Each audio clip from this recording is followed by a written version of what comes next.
dust start to settle with NIL and you're out on the road? Are you getting more comfortable with it? Is it still the Wild West? Yeah, you're definitely getting more comfortable with it. I think that the dust still has not settled. I think the only way it settles is with time, and I think guys seeing the reality of what's happening and not happening, what's real and not real.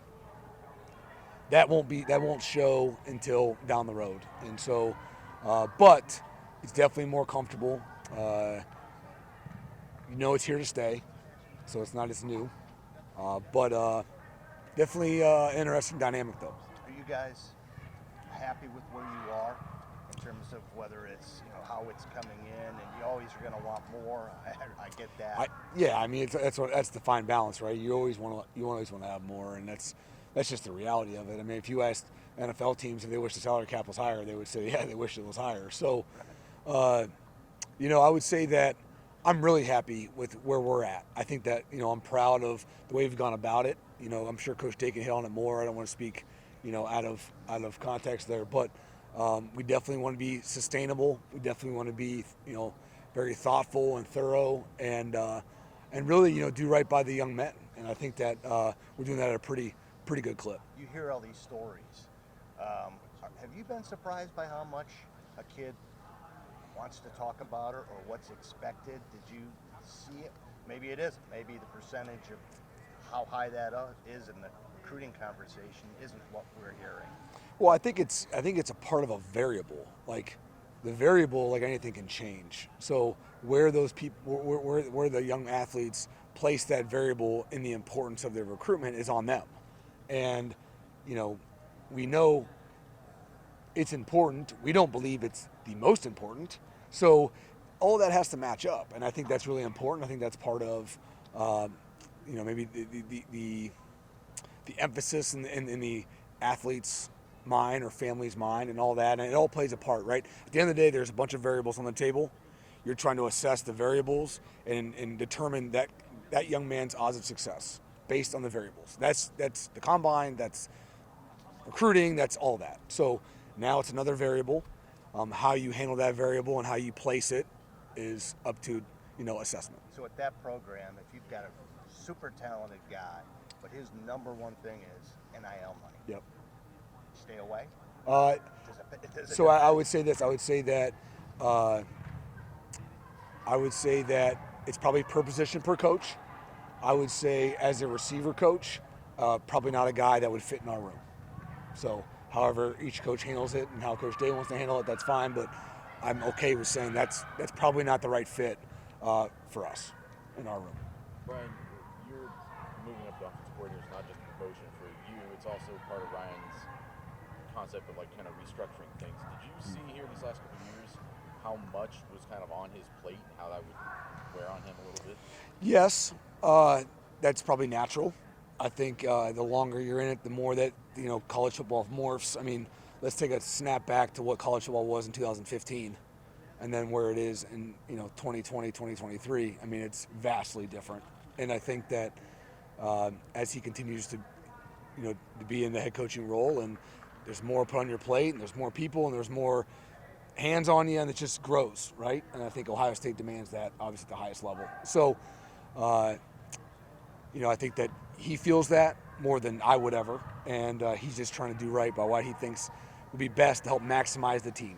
And he spoke about it a little bit, but this day has come.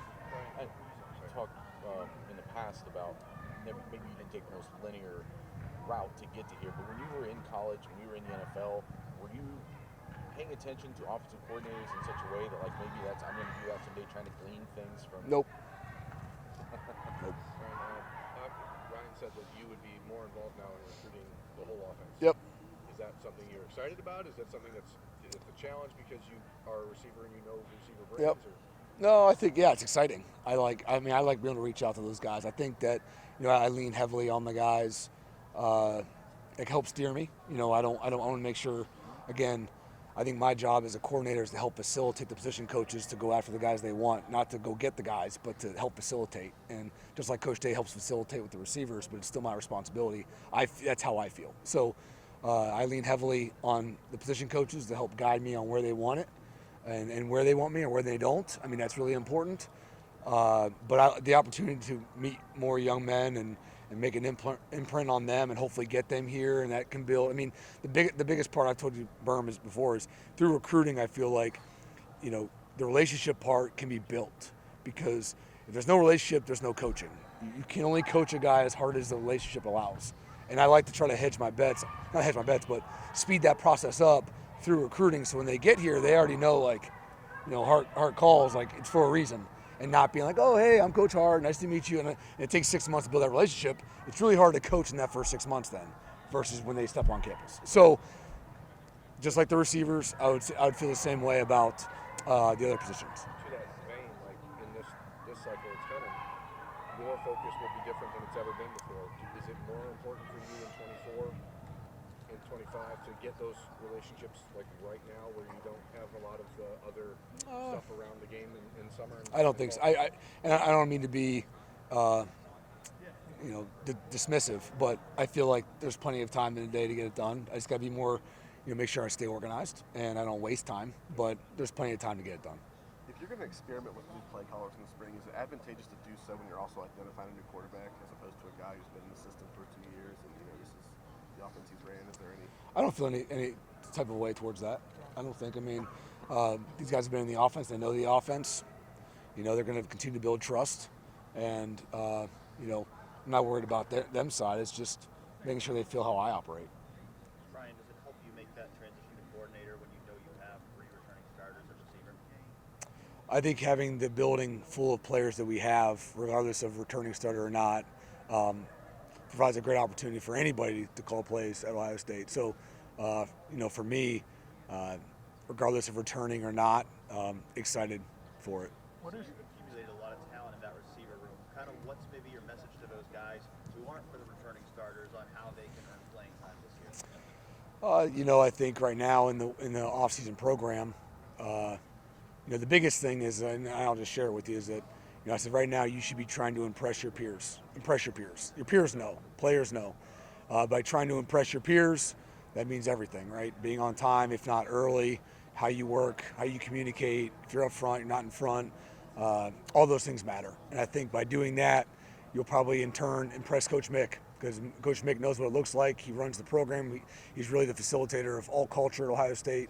And if you can impress him, you're on the right track. I've never seen a guy impress Coach Mick and not be on the field. So do that, and then obviously the coaches. So if you keep your mindset on, again, impress your peers, because those peers are hard to impress, that'll byproduct to probably impress Coach Mick, and then your coaches will be impressed. The rest will take care of itself. So that's the focus, I would say, through the off-season months. I've seen you respond to a few people on social media about Jackson's within Jigba's draft projections. What's your message to NFL teams about why you should? I don't have a message to NFL teams. But what are some of the most important things you think you've learned from Ryan about calling a game, offensive play calling, being around him for the last few years? It's not going to be perfect. I think that, relying on those around you for recommendations, implementing those recommendations, being okay to agree with some but not agree with some, that's okay. Again, I've been on the headset with him for 5-6 years, so there's been a lot to learn from. His calm, I think, has been really good. I think the conversations at halftime and how those go kind of resonate with me big time. So there's lots of things. To nail it down just to one, would be hard to do. But again, given that opportunity, he's still going to be on the headset with me. So it's not like I have to write him down and take it with me. He's going to be right there. So, like I said, given the opportunity, a lot of confidence because of the guys around me. How much was Kevin a part of that, and how, not weird or odd, but comfortable, uncomfortable not having him there? I don't know. That's probably security blanket, was he? Or? Kev was full of knowledge. He would, communicate, keep Coach Day calm. I think he was a good sounding board. Again, it's not just me. It's the dynamics of all of us.